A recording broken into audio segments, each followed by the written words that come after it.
Good morning. Welcome on a beautiful Aspen morning. I'm Gregg Anderson, and if you're a little chilly, just sit next to each other. We do have we have a new boiler and we have a new kind of auxiliary blower, but it's not quite hooked up yet, but it will be next Sunday.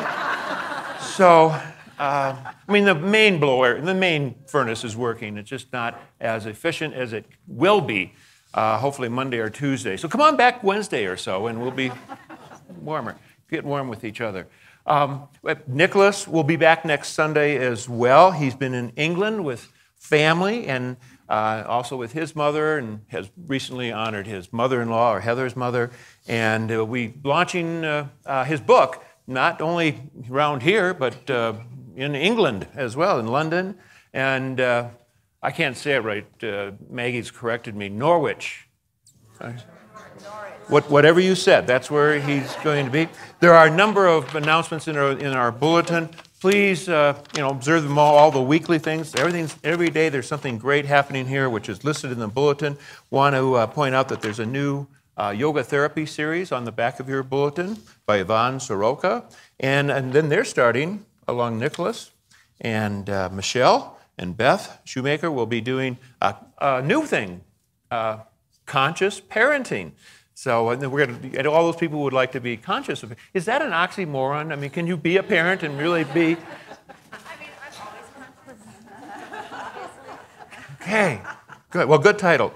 And then we have a gallery downstairs. We check in with Tom Ward and anything, but that it's a high school show, and they are going to be adopting. You can to support the high school program. The money does go to the high school. The adoption is just to support this wonderful program, having these young people here in the gallery. 75% goes to the art department, and the goal is to adopt all. There's 102 pieces there, and to adopt all of them. And to date, they have half of them have been adopted, so there's 50 more to go, and that would be wonderful to support this great program of high school artists. And please enjoy that during our reception downstairs as well. And we are grateful to have Ellen Stapenhorst again with us this morning. She's been a wonderful friend, and I just double-checked with her. We've been friends, and we determined, for 47 years. We were in kindergarten together. Her music is terrific, and not only is a very wonderful talent, but her music is always so personal and meaningful and spiritual. And not only will she be singing here today, but next Sunday she'll be doing a very special concert here at 4 p.m. entitled 2020. Where'd you come up with such a clever name? 2020 Vision, music and stories of peace and hope. Very meaningful time. So that's next Sunday. Put that on your calendar. Shelley Franklin is so creative with our flowers here. And today, those flowers have very special meaning to the Franklins. David Franklin, Shelley's husband, David, is with one of his oldest friends of 50 years today. His name is David Little, and he is celebrating a birthday today. And it's just a very special time. David Franklin is with David Little, and I believe that's in Denver. Yes, okay, thank you.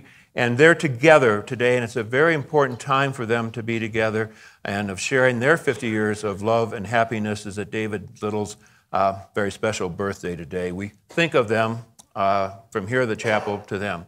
And speaking of many years, Les and Judy Wyson are here today. It was exactly, a couple days away, January 9th, 20 years ago, that they were married at the chapel by Tom Sharkey and myself. Stand up and let's give them a hand.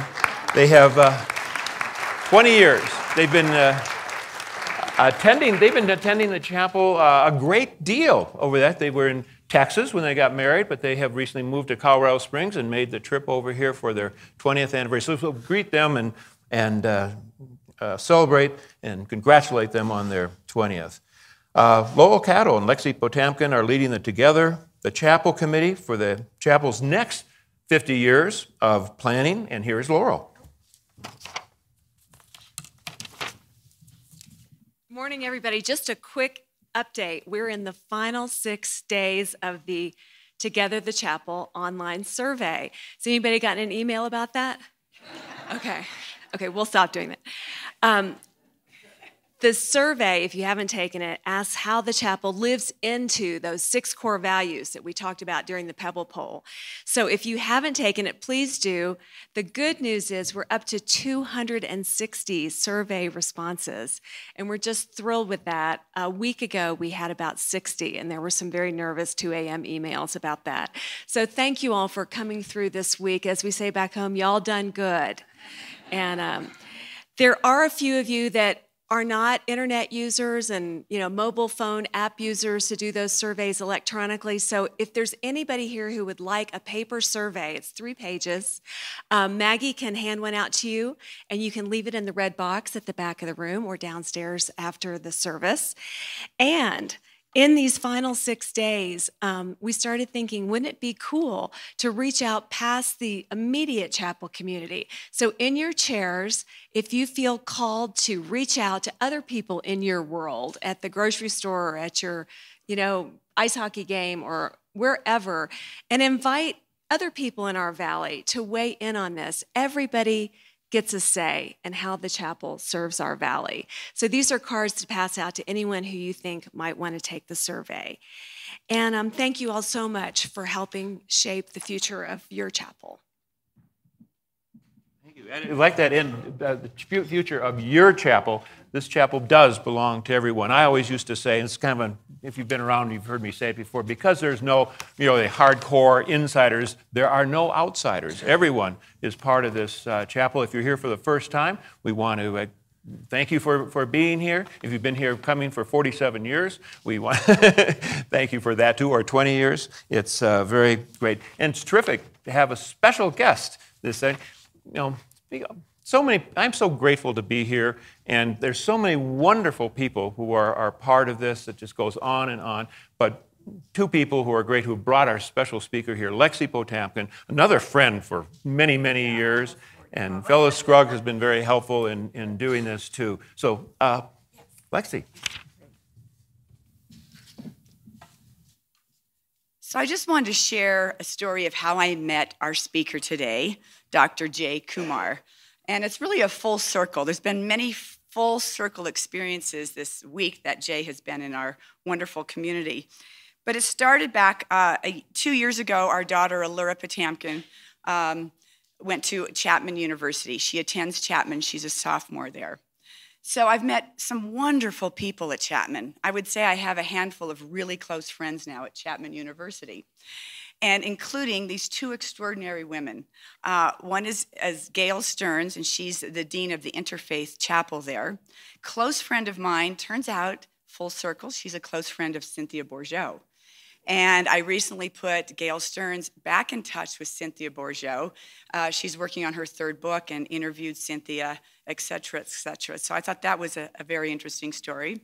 And then Cheryl Bourgeois is head of development, and she's become a very close friend of mine.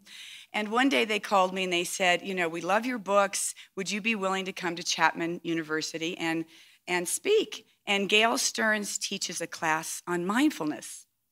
And her colleague, Dr. Jay Kumar, teaches a class on happiness.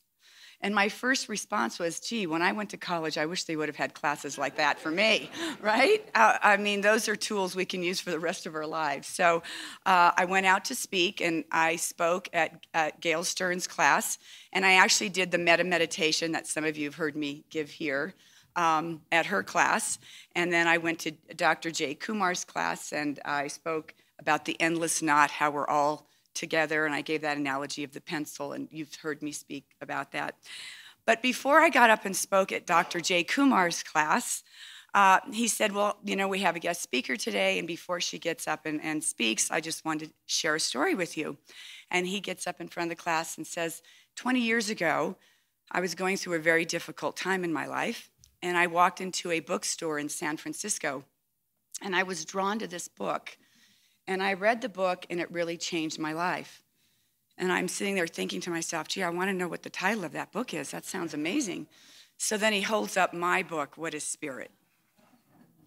I was deeply moved by that introduction, and that's just another full circle connection. You know, I'm looking out and seeing Jeff and John, our dear friends, and they know Erica, who knows Jay, and it's just, you know, life can be so magical sometimes when you get into that flow and things just come back around, back around, back around. So then I called Phyllis, my dear friend, and I said, Phyllis, what if Aspen Center for Living Peace helped sponsor Jay's visit here? And she said, yes. So Phyllis, thank you, thank you, thank you. And Jay has been here all week. He spoke at the District Theater, and he spoke to almost 600 people in one day. It was the faculty, students, and then parents and students again at night. So that was day one. And then he spoke at Explorer Bookstore. He spoke with the local YPO.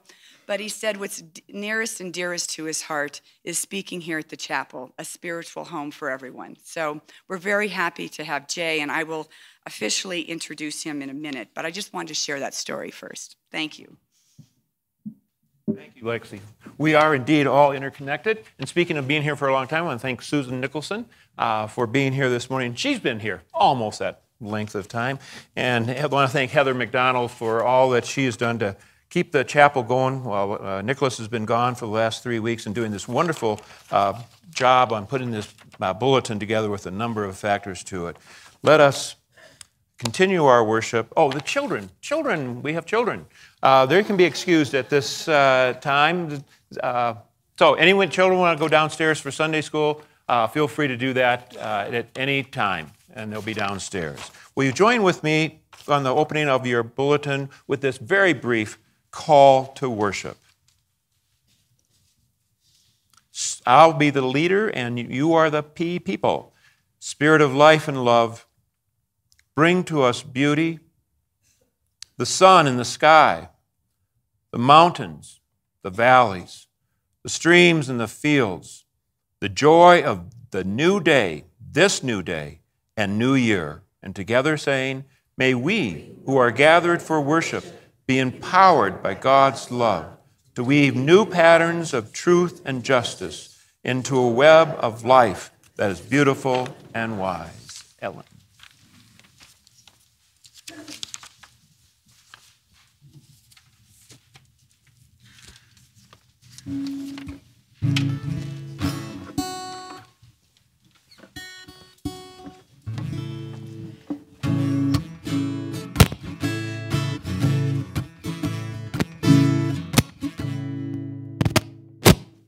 Uh-oh.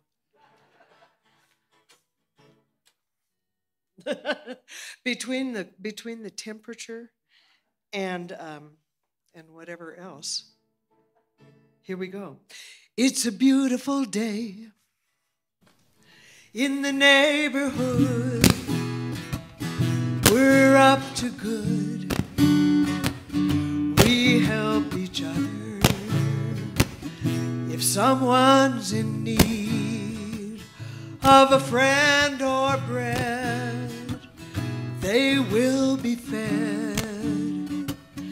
They will be cared for. It's not so hard with those we know to lend a hand and help them grow. Don't be afraid to change your mind. The strongest thing is to be kind. Oh, give us wings to rise above,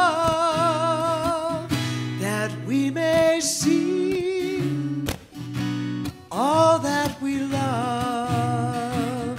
This fragile earth, these broken hearts are all a part of what we're made of.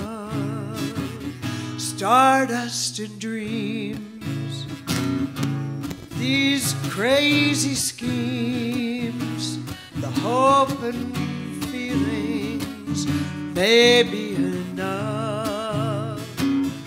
Around the world, 7 billion stories, each one a soul in all its glory. Don't be afraid to change your mind. The strongest thing is to be kind. Oh, give us wings to rise above, that we may see how much we love this beautiful world we hold so dear. Just glad to be here in this beautiful world.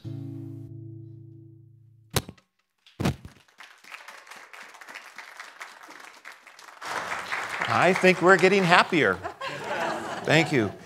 The scripture in the bulletin here is obviously the Beatitudes that is represented in our windows here. And on a rare occasion, the Greek word is merakoios, which means blessed.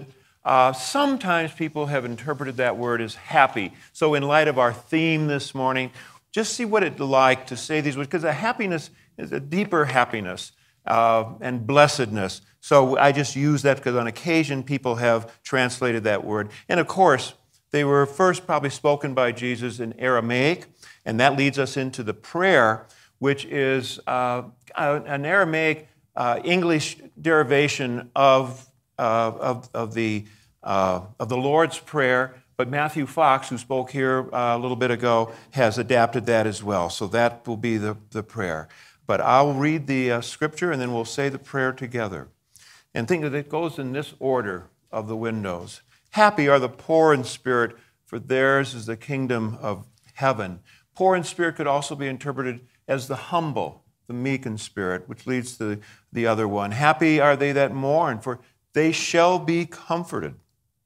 Happy are the meek, for they shall inherit the earth. Happy are they which do hunger and thirst after righteousness, they shall be filled. And happy are the merciful, for they shall obtain mercy. And happy are the pure in heart, for they shall see God. And happy are the peacemakers, for they shall be called the children of God. And happy even are those which are persecuted, but for righteousness' sake. Let us say together this prayer in English.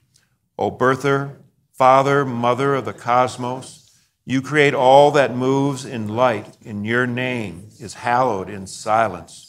Your rule springs into existence as we reach out to embrace all creation. Let all wills move together in your spirit as stars and planets swirl through the sky. Grant what we need each day in bread and insight, subsistence for the call of growing life. Lighten our load of secret debts as we relieve others of the need to repay.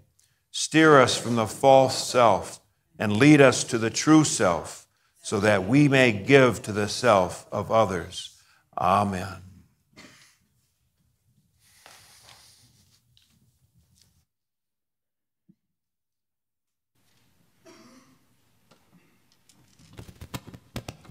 This song was inspired by some of the words of Martin Luther King. We're coming up to next weekend is the celebration of his birthday. And in one of his speeches, he said, he was talking about, don't worry, I'm not going to read it all. This call for a worldwide fellowship that lifts neighborly concerns beyond one's tribe, race, class, and nation is in reality a call for all-embracing and unconditional love for all. He said, when I speak of love, I am not speaking of some sentimental and weak response.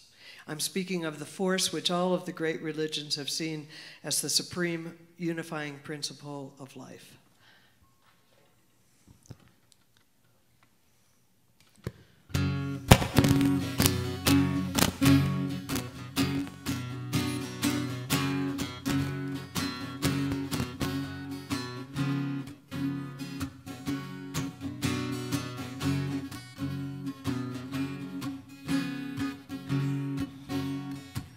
This ain't no sentimental cakewalk, though sometimes it's as easy as pie.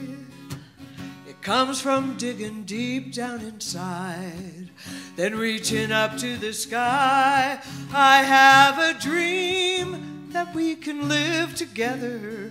The world can work for everyone. I have a dream, it's coming true now. Love is the only way. How? The power of love will show us how.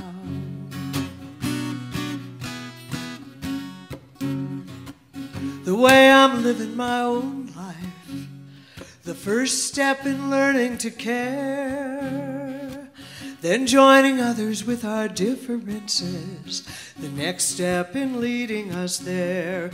We have a dream that we can live together in peace and joy and respect.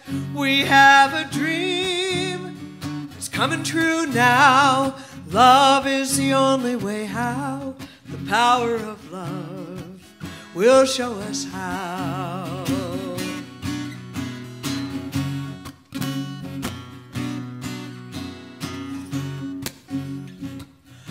We are given this beautiful world, more life than we can comprehend. If we can truly love ourselves and each other, we'll love the whole world without end. We have a dream that we can live together. The world can work for everyone. We have a dream, we're living it now. And love is the only way. How? The power of love will show us how. We have a dream, we have a dream, we have a dream. The world is working now. Love is the only way. How? The power of love will show us how.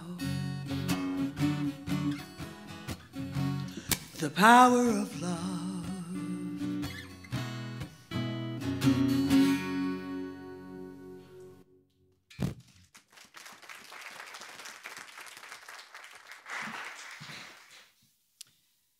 So before I introduce Jay, I want to make an announcement that after the reception, we're coming back up here at 11 o'clock, and Jay will be available to really dive deeper and talk to you and answer questions and talk more about his book and more about happiness and how it relates to you personally. So I really recommend you come back up here.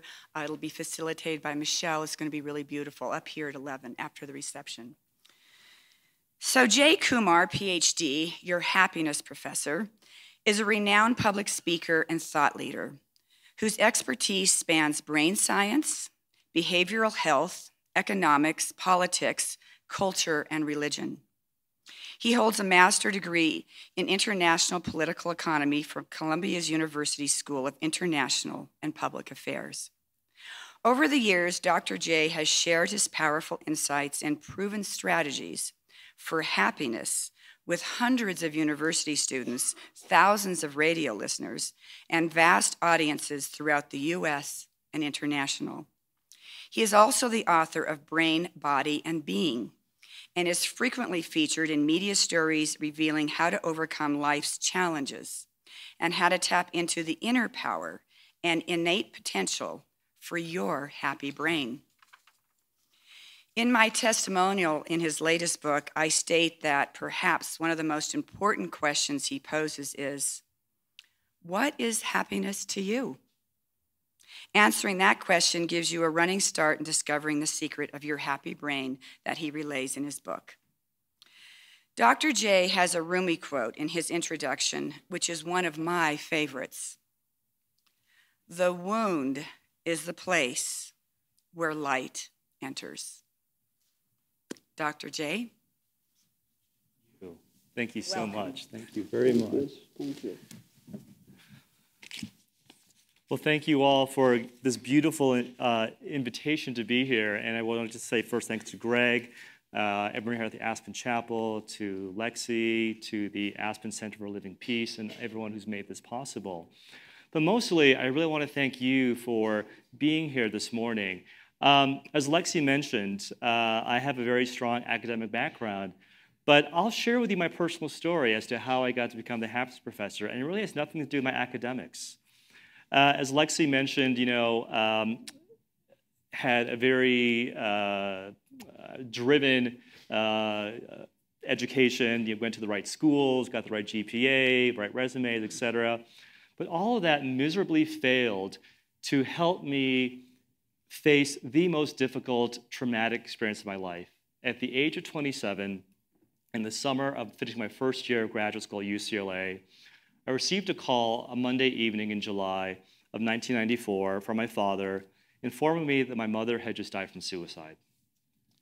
So all of my academic training, all of my professional qualifications didn't mean anything in the face of utter grief and utter devastation of the loss of my mother, specifically to a death by suicide. I say this because there is, in my belief, not just someone who studies, investigates the science of a happy brain. I really investigate, I think, maybe for this audience, I think the title of the book can be Science of a Happy Spirit, Science of a Happy Soul. Because that's really what I was seeking, that sense of comfort, that sense of how can I overcome this deep and profound sense of loss that I've experienced in my life. And so I'll share with you something that I find to be very interesting, that many of you hopefully might also find to be of value. The ancient Greek word psyche, or psyche in the ancient Greek, many of us, in the word psychology or psychiatrist, many of us, I think, have come to interpret this word psyche as mind. But to the ancient Greeks, psyche meant soul. So a psychologist is one who studies the soul. A psychiatrist is a healer of the soul. And so this is what spirituality and religion does. As Lexi and I met at Chapman University, and I've just been very grateful to have been given a new appointment there, the Director of Contemplative Practices and Wellbeing at Chapman University. And so I find that we are fundamentally, as human beings, driven by a deeper calling. And I say this because all the ancient spiritual wisdom traditions understood the power of the spirit, the power of the soul. There are many words and many languages to talk about this, but there's some divine, innate spiritual essence that we all carry within us. One of the courses I teach, as Lexi mentioned, is the happiness course, but another course I teach is science and religion. I like to see where the integration of science and spirituality really intersect and the value it has for society. And one thing that I share with my students in that class on the very first day is that we humans are fundamentally meaning-making creatures, or meaning-seeking creatures, meaning-seeking creatures. We seek meaning in our lives, even in the face of tragedy and obstacles and grief. This is where we, as human beings, I think, excel at more so than any other creatures. We always want to find that deeper sense of meaning in our life. And this really, I think, for me, is my personal story, how grief and suffering have a very integral role in our happiness. I think our society, especially in our hedonistic, pleasure-seeking society, we tend to have a great amount of fear or resistance, probably is a better word, against pain. Whether it's physical pain, the first thing we want to do is maybe just medicate it and ignore and try to bypass it. I think the same is also true for our spiritual pain or existential pain. I think we, as a society, have forgotten the value that spiritual or existential pain can actually give to us. Raise your hand here if any of you have ever broken a bone in your body. Okay. Raise your hand if any of you have ever had the flu. Yeah, went to Colorado, pretty almost do. Well, there's a really I study science. I study the brain. I study our brain, body, and being. And as you might know, if you have a flu, your body will create a resistance to that virus in the future. We've also studied biologically, if you break a bone, when that bone mends, it becomes stronger. The same analogy can be used for our spiritual, emotional, psychological, existential struggles. I cannot be standing here in front of you all here today without the grief and the utter suffering that I experienced 25 years ago, my mother's suicide. It was, we talk about, in many traditions, the word calling. I never knew this would be my calling, to speak around the world talking about how we can experience a sense of deeper happiness, a deeper sense of meaning. And in many ways, as Lexi mentioned, when we met at Chapman last year, she said, you have to come and speak at the Aspen Chapel. I said, I'd love to come speak here and be part of the Aspen's, the Center for Living Peace. And then it kind of morphed into this larger, wonderful week-long series of speaking engagements at the high school, at YPO, at Explorer Booksellers. But this, for me, in many ways, is the most significant and meaningful of my talks, because I'm not really talking about the brain science as much as I am here, but really about my own experience and how I came to embrace my own suffering and ultimately my own happiness. I think there's I know on the paper at the handout today, I think it's that the Thomas Jefferson quote from the Constitution of the United States: all men are endowed with the equal ability for life, liberty, and the pursuit of happiness. I'll share with you something that's in the book as well. It's in, I think, chapter 1 of the book. Thomas Jefferson, when he wrote, or the Founding Fathers and Founding Mothers, when they were developing American democracy and they were trying to, this was an experiment, American democracy in the late 1700s. And one thing that Thomas Jefferson, he wrote and rewrote the Declaration of Independence several times. And in the earlier versions of the Declaration of Independence, Thomas Jefferson left out the word pursuit. It was just life, liberty, and happiness. But then Thomas Jefferson ultimately decided he needed to put in the word pursuit of life, liberty, and the pursuit of happiness.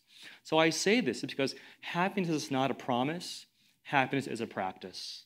We have to practice it. And this is where spirituality and religion offer a profound vehicle for making that possible. I can talk all day long, which I do in lecture, about the brain science, but as I reveal in the book, I'm trying to expose a more holistic understanding of both pain and suffering and trauma and what happiness is. And this new model that I reveal in the book is looking at trauma and pain, but also healing in a biological, psychological, social, and spiritual lens. I think it's that the last part, the spiritual, which really I think is the emphasis and focus for today.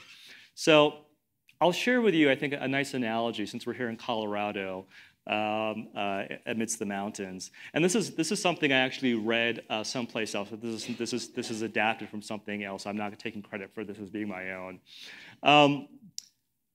Society, and this relates to my story as well. Society told me when I was growing up that happiness was externally based. So get a high GPA. I did all that in high school. President of the National Honor Society, most likely to succeed. Blah blah blah blah blah. Went to the top 20 university, got into a master's at Ivy League school, et cetera, et cetera. But this is something I think that all of us need to really understand: is that society tells us that success and happiness come from external goals.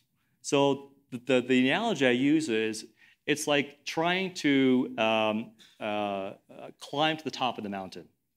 Being here in Colorado, I think it's a wonderful metaphor to use to say that. Society says, get to the pinnacle of the mountain and you'll be happy.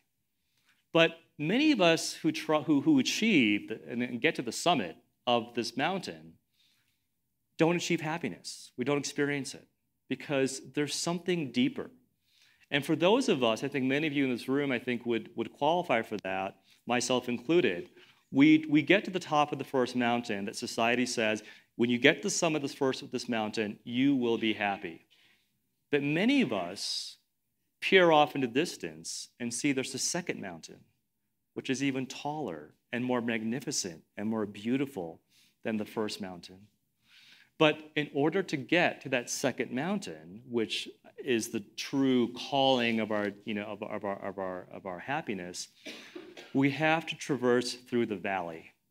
And this is the valley of darkness that so many spiritual traditions have taught it, whether it's in the Christian tradition, the Buddhist tradition, the Islamic tradition, the Jewish tradition. Every spiritual figure has had to undergo the walk into the darkness, the walk into the valley, if you will. And it's through the suffering, it's through the grief that we attain and arrive at the second mountain. So what is the second mountain? This is the second mountain of our true spirit. This is the pinnacle of the second mountain isn't about finding happiness in the external world. It's finding that happiness and that blessedness, as we talk about in the Beatitudes, in the internal. That sense of finding meaning in our life, that sense of finding purpose, finding our core values and living them in authenticity and compassion and kindness into the world. I always say the first mountain is about the me, the second mountain is about the we. It's about us. Who are we as a species, as a humanity? How can I help my fellow humankind in the world?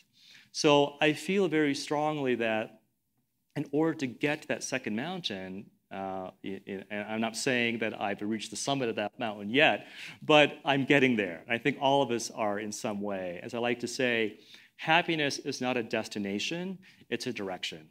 So most of us find that sense of calling, that sense of feeling driven to something beyond just our individual life, a calling perhaps that is in service to others, which all the religious spiritual traditions have talked about. Our true happiness comes knowing that our life is, we leave a legacy in the world. And that legacy can be our children. It can be writing a book. It can be doing something simple as expressing more kindness into the world. But ultimately, I find that happiness for me isn't so much about the accumulation of material possessions. It's about finding that sense of what brings me meaning in my life. What brings that deeper sense of purpose? And so I like to actually quote to you something, if I may, from my book. And Lexi was really kind enough to quote this quote by Rumi, which I'll like to say it again because it is in my opinion also one of my favorite quotes as well. And it comes from the introduction of the book. The wound is the place where the light enters you. And it really is. You know, I never could have thought in the moment, in the wake of my mother's suicide, that such a deep and profound, heartbreaking, traumatic wound would be an opportunity for the light of grace to come through, for that light of spirit, the light of compassion to come through. I truly believe that I could not be standing here today without having traversed through that valley of suffering, that valley of darkness, that valley of pain. And for those of you who know Carl Jung, the psychologist, he believes that our greatest purpose in life is to experience a sense of wholeness, to experience that deep and profound sense of integration of the spirit on all levels of our being. But in order to do that, we have to embrace the shadow. We have to embrace the darkness. Sometimes what you call God, universe, spirit, says, knowing that this is something that you have chosen, that this path towards wholeness, sometimes we don't know the means in which the path to wholeness manifests. In the moment, we can never truly understand the ways in which God or Spirit drives us towards that sense of wholeness. But in retrospect, we can see this. And so there's another quote I'd like for you. Actually, there's one more quote I want you to just to share with you, because I think it's also very valuable for this this talk today. How many of you here have heard of Parker Palmer? Quite a few of you have. So he's a Christian, I think he's Quaker author and spiritual figure. And he has a beautiful, wonderful quote that I want to share with you, because I think it really, for me, helped me understand the true nature of grief and suffering. And he quotes to say, "The human soul doesn't want to be advised or fixed or saved. It simply wants to be witnessed, to be seen, heard, and companioned exactly as it is." So I think this really, for me, embodies how I have come to be the person I am today, but also to understand that sometimes we can't always fix our pain. There's no quick cure sometimes, even fixing other people's pain and suffering. But there's one gift that we can do that is the most powerful form of healing. And that is to simply witness and just be present.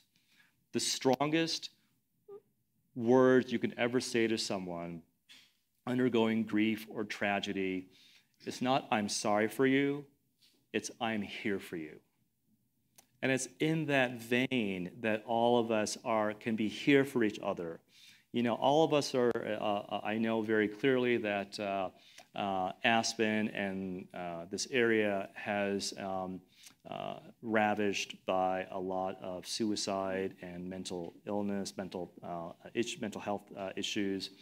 So sometimes we just don't know, what we can do. But the most powerful gift I think that God gives us as humans is simply to know that we are there for others, or to have others know that we are here for them as well. That is the power of healing in many ways. So I know we have a lot to share after our break. So I think maybe as one way of perhaps ending today's talk today is to share with you another beautiful quote that I think is very valuable for us. And this is a quote from a 13th century Buddhist monk called Nichiren from the Japanese Buddhist tradition. And it says, "If one lights a fire for others, it will also brighten one's own way."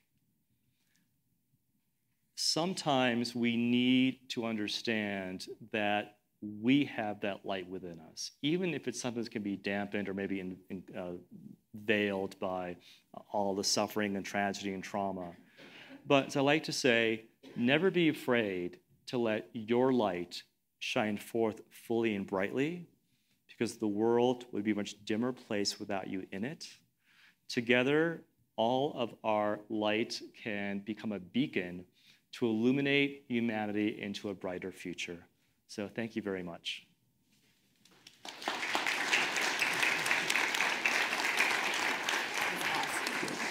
Short and sweet.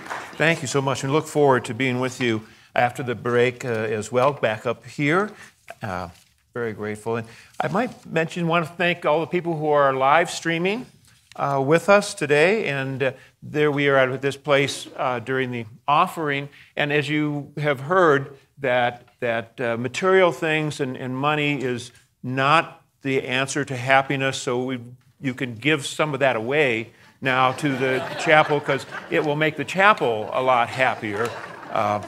Obviously, it is very true, money, but we still need to exist as well. So it does play a role. We thank you for your gifts and offering. And I'm going to take a little risk here. The chapel makes a big difference in people's lives. We hear stories of it over and over again, and that's why our giving to this whole in this community makes such a major difference.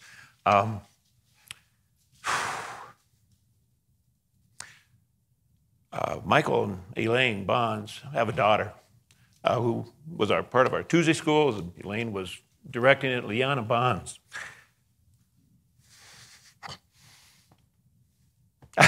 Shoot.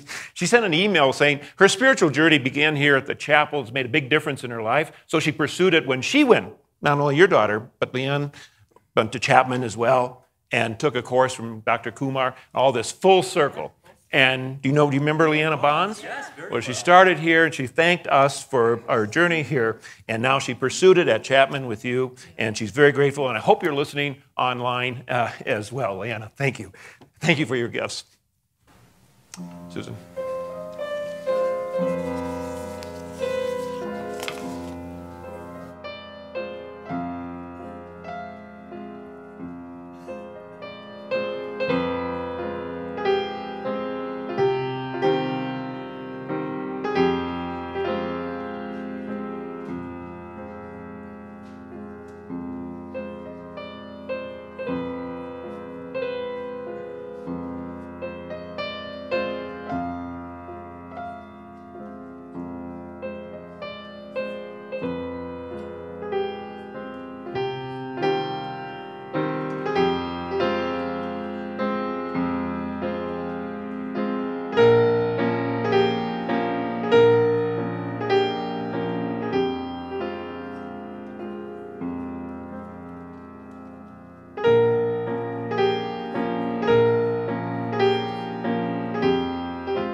Thank you. Thank you all. Will you join with me in this sending forth in our bulletin? Together, may we walk the spiritual path of justice, speak words of love, live the selfless deed, tread gently upon this earth, and fill the world with love and compassion. Together, may the God who dances in creation, who embraces us with divine love, who shakes our lives like thunder, Bless us, drive us out with power to fill the world with faith, hope, and love. This next song is requested by Dr. J. Kumar. And I think you all, or almost everybody here knows it, or you will by the end, and so please join me. See what we got here? How's that? Okay. Oh, well.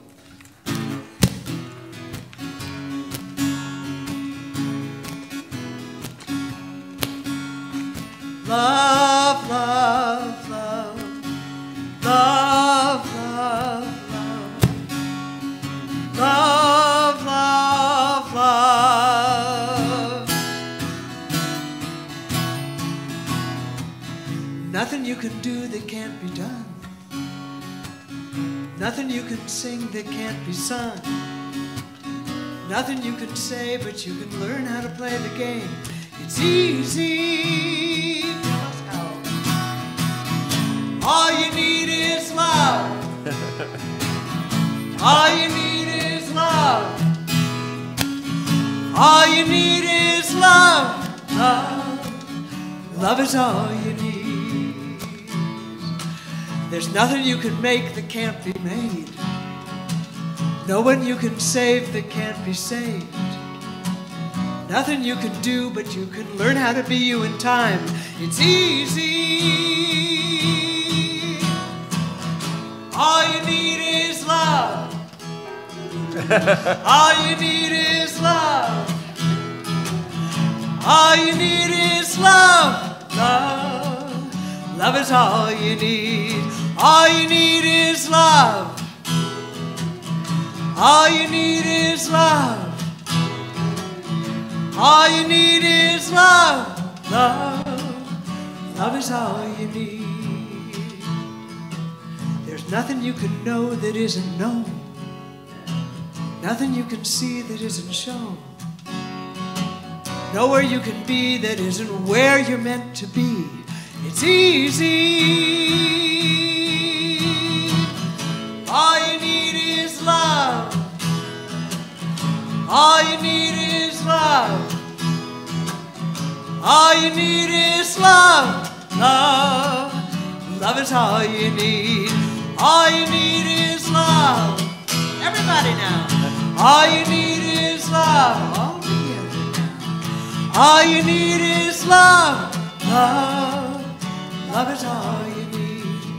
Love is all you need. Love is all you need. Love is all you need. Love is all you need. Love is all.